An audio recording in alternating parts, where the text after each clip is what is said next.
Hello, everyone, and welcome to Notes on 1.2, Graphs of Equations. So we actually did section 1.3 first because 1.3 focused just on lines, and I thought that might be a nice review from Algebra 2. 1.2 actually covers all the different graphs you were supposed to learn in Algebra 2, so it can be a bit overwhelming, but at least this way we have the lines down. So the linear function, that's what we call lines, you see the word line in there, is a linear function, and it always has this form, y is equal to mx plus b. The parent graph would just be the line y is equal to x. So we worked on lines last time. I'm not going to spend a long time on it, but I do want to point out two things. One is this y is equal to x actually has a name. I probably won't use it very often, but your book might refer to it, and I want you to be familiar with it. It's called the identity function. That's because y and x have the same identity. They're always equal to each other. The constant function is when you have y is equal to a number. So if y is always equal to 1, it's constantly 1. And so that would be called a constant function. It would always have a horizontal graph. It would always have a horizontal graph. Okay. So moving on to all the other different functions that you were supposed to learn in Algebra 2, the next one would be the quadratic function, which has the form f of x is equal to ax squared plus bx plus c. The parent function, just plain old y is equal to x squared. Again, your book is going to refer to as the squaring function. I really won't call it that, but I wanted you to be familiar with the terminology. And the vertex can be found using negative b over 2a. Hopefully you're saying, oh yeah, I remember that. But that formula only gives you the x coordinate. It doesn't give you the y coordinate. To get the y coordinate, you have to plug negative b over 2a into the equation. And the way we represent that without writing all those words is the function of negative b over 2a. That's the correct notation for saying you want to plug something into a function. So I would love for you to just have the basic shape of this memorized. The basic points are 0, 0, 1, 1, and 2, 4. And then you can just use symmetry to also know that in addition to 0, 0, it's 1, negative 1, and negative 2, 4. Negative 1, 1, and negative 2, 4. I always like to have these points memorized. It won't work if the a is different than 1, but for a basic parabola, these are going to be your points. And of course, we'll shift it left and right and up and down. So for both of these, the line and the quadratic functions, I've shown you a is greater than 0. If a is less than 0, that's going to flip your graph upside down. Now, if you're thinking the line doesn't have an a, so after the linear function where they gave it the letter m for slope, all the other functions will use an a in that exact spot. So if it was less than 0, then it means that it's going to be going down instead of up. The key for all of the functions where a is less than 0 means the end behavior is negative, which in layman's terms, I would just say it ends down. So if you have y is equal to negative x, it ends down. If you have y is equal to negative x squared, it ends down. It doesn't tell you how it starts. Notice this one starts down, but this one starts up. It only tells you what it does in the end. Next one, the cubic function. So again, notice that A is always going to be first for all these different forms. And I'm going to actually graph the parent function, which no longer has a name. Before it was the identity function or the squaring function, just the cubic function. So the basic cubic function, the points I'd like you to memorize are 0, 0, 1, 1, and -1, -1. Although the 3 points are not enough to make a graph, we're going to use those same 3 points later, and you could just draw a line through them. So it's still your job to know the shape. If you're ever not sure, you could do the point 2, 8. The next point would be 2, and then 2 cubed would be 8. So it really gets very steep. But this is your basic parent function. Again, continuing this column, you don't have to write this, but since you can't see it on my screen, if A is less than 0, then it's going to end down. Those are cubic functions. Now, the other things that go with a cubic function, the squares, the linear term, and the constant term, those are what give it its shape. So in general, cubic graphs are thought to look more curvy. But when it's missing all of its extra parts, you'll see that it's pretty much a smooth, continuous curve like that. So you do not need to have a parent function memorized for quartic, but the general shape. The general shape of a quartic graph is going to be a W. The general shape is W. Unless A is less than 0, and then the general shape is going to be M because it ends down. I love math. It has so many patterns and you can follow them. So if A is less than 0, if A is a negative number, your graph is going to end down. Ironically, if you did want to know the parent graph, it doesn't even look quartic, because if you just left it at y is equal to x to the fourth, then it actually looks parabolic. The bumps are so flat that you can't even see them. So it's a little bit confusing that way, which is why we chose not to do the parent graph. I mean, you can have it in your notes if you want to, but for the most part, when you think quartic, you can think this. It could be that it goes like that. Sometimes one of the bumps is indistinguishable. So maybe it goes like that. All of those are examples of quartic functions, including the parent one, which you can't see the bumps at all. Square root function. So this one, I'm going to just show you the parent graph. The points I'd like you to memorize are 0, 0, 1, 1. I'm going to extend this a little bit, 4, 2. And if you're wondering how I get those, if you ever can't remember the parent function, I'm literally making a table in my head. When x is 0, square root of 0 is 0. When x is 1, the square root of 1 is 1. When x is 4, the square root of 4 is 2.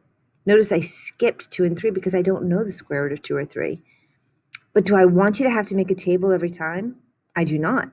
I want you to, when you think square root, I want you to be thinking 0, 0, 1, 1, 4, 2.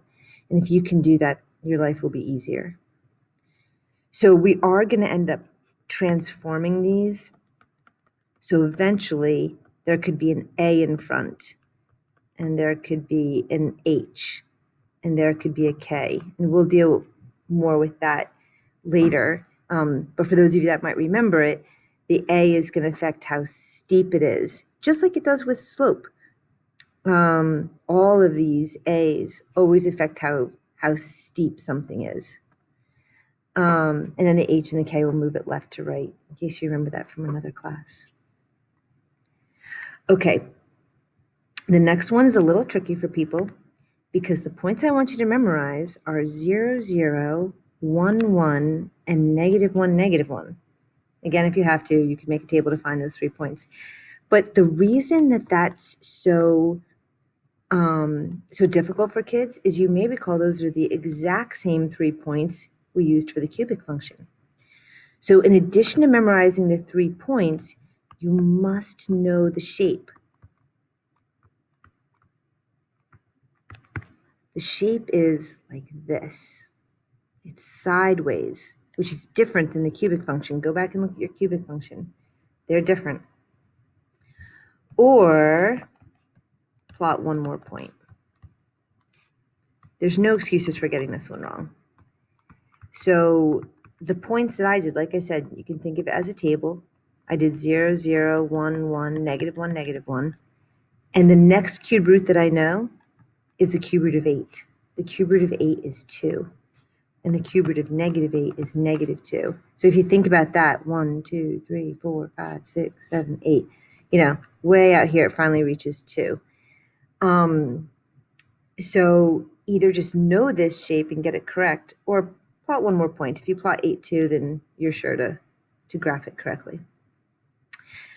Again, with the negatives, if a is less than 0, then this graph is going to flip upside down. It ends down.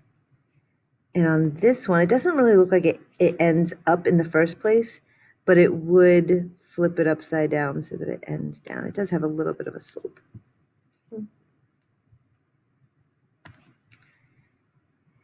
Last one, absolute value function.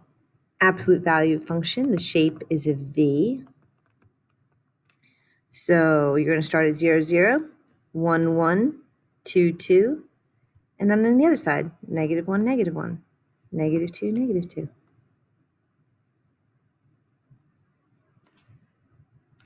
If a is less than 0, you're going to graph it upside down. And astonishingly, your book chooses to wait until section 1.7 to give you some of the tricks of the trade that we're going to just review real fast in case you remember from Algebra 2, that the H moves it left or right, that the K moves it up or down. And you might be going, oh yeah, I remember that. It should be great. And the A will determine whether or not it's steep or shallow. It's pretty much the slope. Okay. So there's a review of all the graphs that we studied during Algebra 2 and ones that we're going to study again in Precalculus. Precalculus is very similar to Algebra 2, but we go into much further depth. So your homework is going to be, instead of just asking you the basic questions, is going to be trying to bring you to a deeper level of understanding. A graph is a pictorial representation of all the solutions to an equation. So when somebody says to me, y is equal to 2x plus 3, and then I draw a line, that line represents every possible xy combination that exists. So I can see a point right there. If x is 0, y is 3. That's just one of the solutions to this equation. There's more. If x is negative 2, then negative 2 times 2 is negative 4 plus 3 is negative 1. So at negative 2, I should be down here at negative 1. So that's all a graph is. It's a pictorial representation of all the solutions. But you don't need the graph to tell if a point is a solution. Any point that satisfies the equation, that is, any point that makes the equation true, is considered a solution.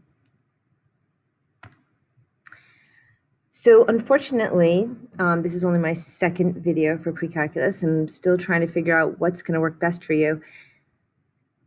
Normally, I would stop and have you, I kind of gave you the overview, I'd stop and have you work with your partners to talk about whether or not these were solutions. So if you would like to pause the video, I would love that, and see if you can answer these questions without me. But obviously, I'm going to answer them for you also. But you really are going to be a lot more successful in this class if you pause and just give yourself a quick self-check. All right, so here are the answers. Is something a solution? Yes, if it makes it true. So 3 times 4 plus 7 is equal to 15. That is not true. 12 plus 7 is not 15. So no, 4 is not a solution. And what's nice is if you forward ahead a little bit, you can see the answers if you're going faster than me. And I'm all for that. If you're able to work ahead and just want to see the answers in the work, you can kind of scroll through the video. Is 0, 8 a solution? Remember that in an ordered pair, the first number is always the x and the second number is always the y. So even though it's tempting to put the 0 in first because you get to a variable first, it's the 8 goes here. 0 squared plus 2 times 0 plus 8. And 8 is equal to 8. So the answer is yes. Does the point negative 2, 8 lie on the graph?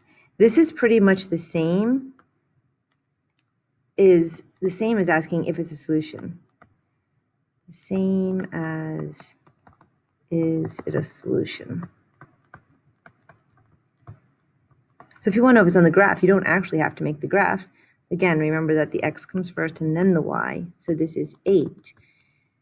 Now, if you're using your calculator and you forget these parentheses and you just do negative 2 squared right there, you're going to get it wrong. I'm going to talk about this for just a minute because it's very important. And for those of you that are scrolling ahead, I'm going to write watch out. Maybe you'll stop the video and listen. But think about it this way. What is 9 minus 2 squared? 9 minus 4, 5. So intuitively, you knew that that negative was not getting squared. But for some reason, when people take away the 9, they suddenly think that the negative is part of the square, but it's not. Okay? Negative 2 squared is negative 4. But negative 2 squared is positive 4.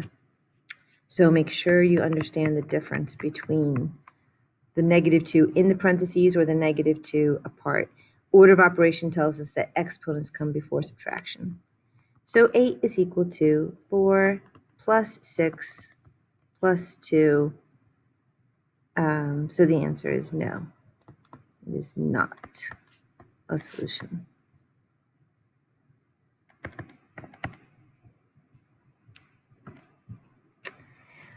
All right, so graphing is a huge part of this course. The best way to make a graph is to first off know the shape. When I say absolute value, you need to be thinking V. When I say cubic, you need to be thinking of that shape. When I say quadratic, you need to be thinking parabola, okay? But a couple other things that I'd like you to try and find are always the y-intercept and the x-intercept. They're easy to find in most cases, so you should go ahead and do that. You can find the y-intercept by letting x be equal to 0. So every single y-intercept in the world is 0, comma, some number. And then you can find the x-intercept by letting y be equal to 0.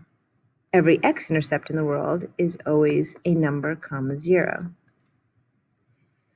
So, for example, if you wanted to graph something that was maybe challenging to you, like x cubed plus 2x squared minus 1, you could find the y-intercept at the very least because it's always going to be 0, comma something. And I love plugging in 0 because it makes this whole term go away. Okay. If the equation is quadratic, I do specifically want you to find the vertex.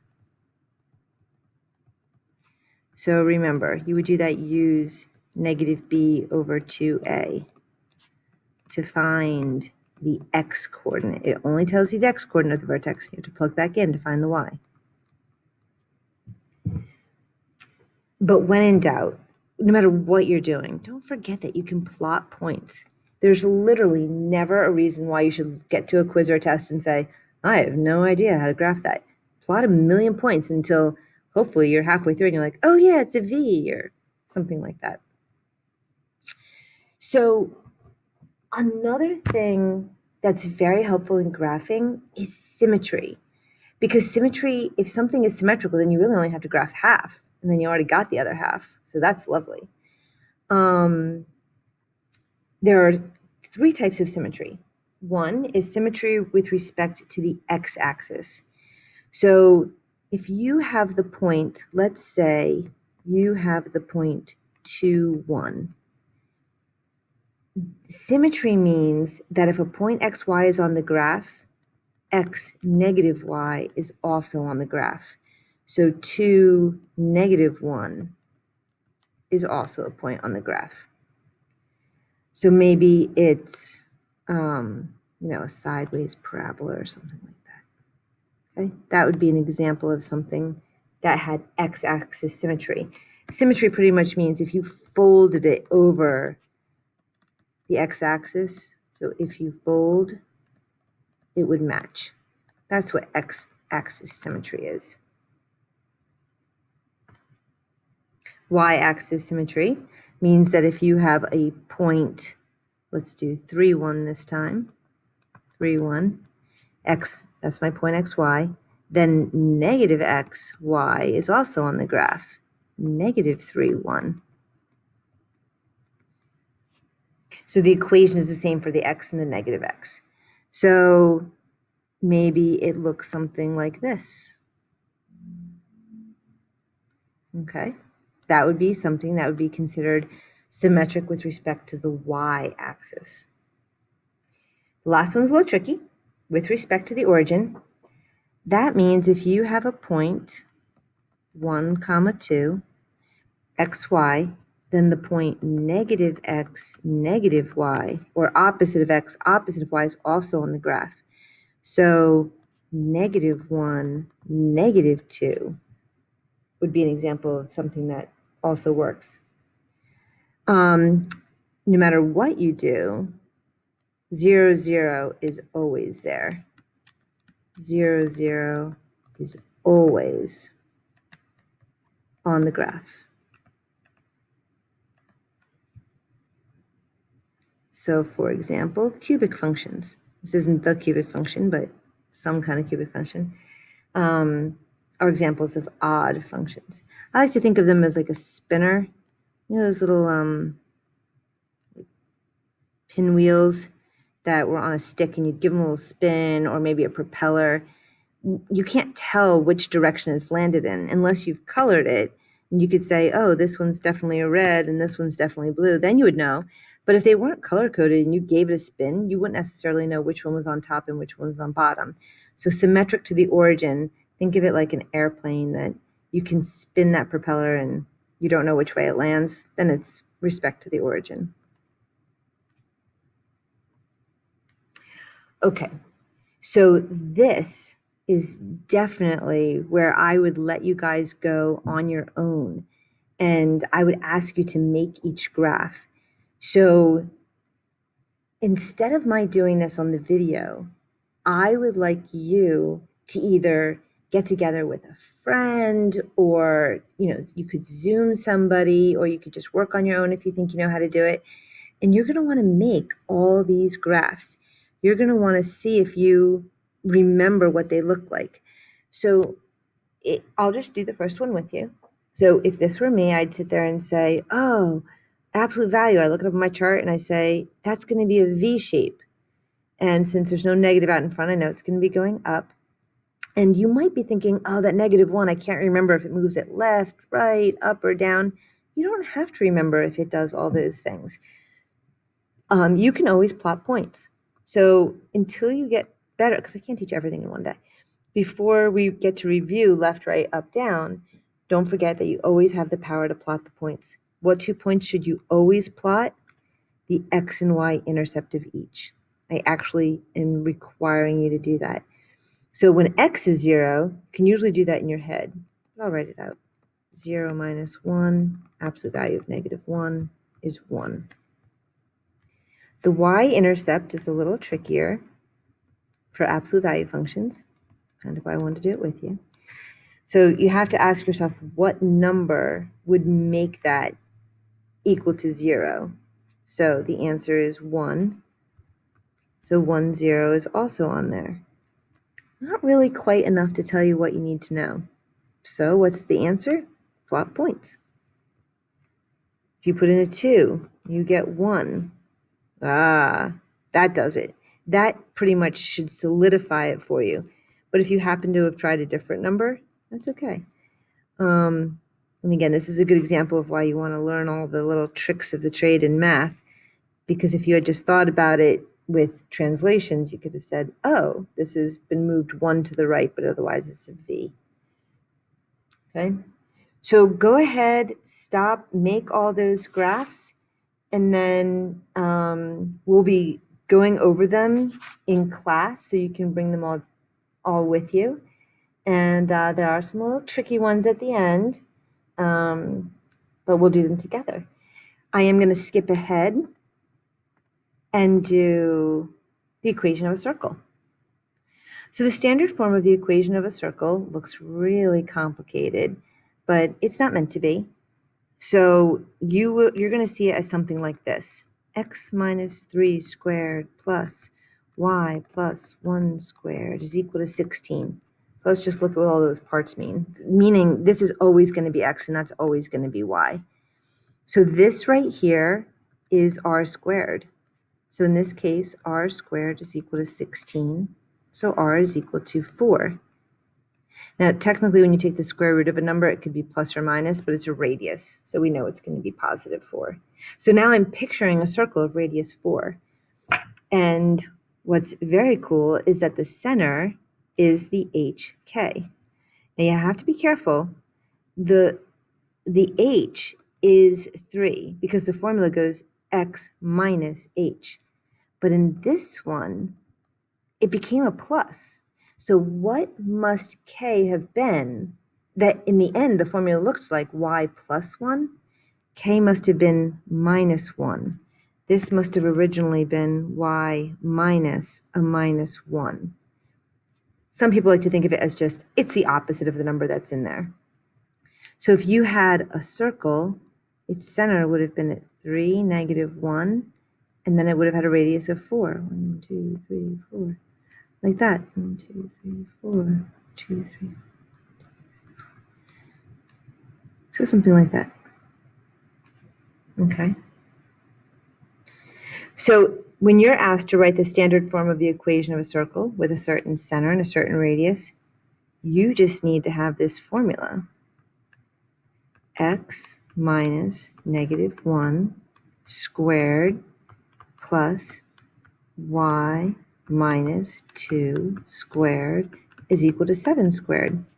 And you should always simplify your work in this class. X plus 1 squared plus y minus 2 squared is equal to 49. That is the equation of the circle with radius negative 1, 2, or center negative 1, 2, and radius 7. The point 3, 4, 1, 2, 3, 1, 2, 3, 4, lies on a circle whose center is at negative 1, 2. So you might remember from the first day in class that you learned the distance formula. You're going to need that now. The distance of something between 2 points is x2 minus x1 squared plus y2 minus y1 squared. We reviewed this on the very first day. So to find this distance, you can do, which by the way is going to be the radius of the circle, is going to be the square root of, it doesn't matter which one you choose, but if you want to label them, that might make it easier for some of you. You certainly don't have to do that if you don't want to. x2 minus x1 plus y2 minus y1. Negative 4 squared is 16. Negative 2 squared is 4. So now I know the radius is the square root of 20. Write the standard form of the equation of the circle. So the equation of a circle is always going to be x minus the center. This is the point that really matters.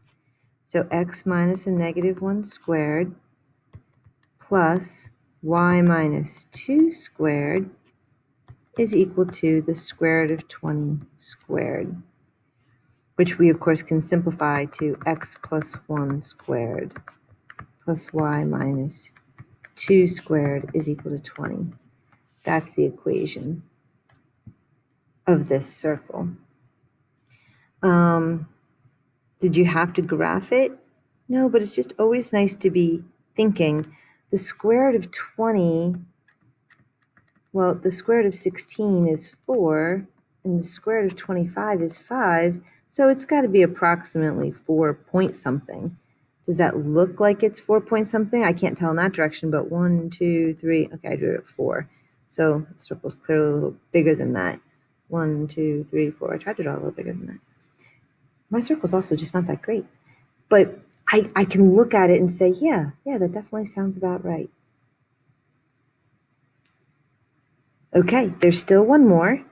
I want you to try it on your own, draw a picture, figure it out, and then we'll go over this one in class. So that's your video for today. I hope you have a great day, and I will see you in class.